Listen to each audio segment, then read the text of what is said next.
What's up everyone, my name is RoyaleRebelle, and in this video I'm going over the February Dead by Daylight developer update. This update covers a visual rework to the Red Forest map, a quality of life update that prevents maps from being repeated, bot improvements, perk reworks, and new cosmetic plans. Starting off with the visual rework to the Red Forest map, this is a change I'm really excited for. Here are the images the developers have shared with us.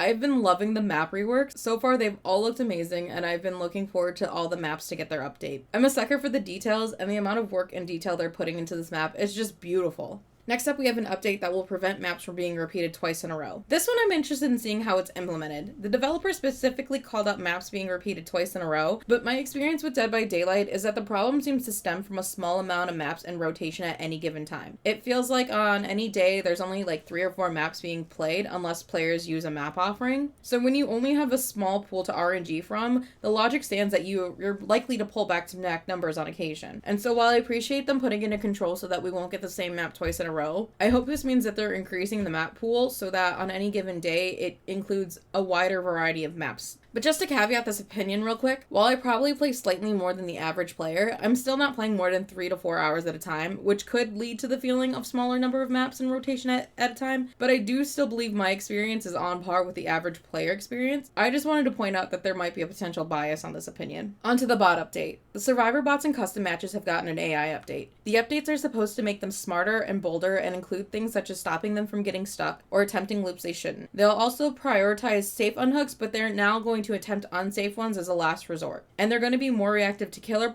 powers and audio cues. I'm not going to list out all the changes made to the AI, but I've left the link in the description to the full developer update, so if you want to read all of those changes, you can read them for yourself. I think this is going to be a great update to the game. I'm really excited that the developers created this space where players can practice their skills, because it can be incredibly frustrating learning killer or learning a new killer if you struggle with the basics, because sometimes matchmaking just puts you up against a SEAL Team 6 level of survivors, and improving the AI means players using the space to learn are going to get a better experience to learn with. But with the AI improving, I wonder if in the future we'll see levels of AI to work up against, just because if the AI gets too smart, it can make custom matches too difficult from the players who would benefit most from this space, but being able to choose levels of difficulty will make customs super useful for players of all levels. So perk changes. The perks the developers are tweaking are Eruption and Any Means Necessary. Eruption is straight up getting a nerf, but I think it's in a way that makes the game more balanced, especially for solo queue. The tweaks to Eruption will be that generators will lose 10% of its current progress instead of the total progress, and survivors will no longer be incapacitated when the generator explodes. Instead, they will scream and their auras will be revealed for 10 seconds. Now, I'm definitely grateful for these tweaks. The change to the progress loss was definitely needed, as we're in this super gen regression meta, and it can get tedious the amount of time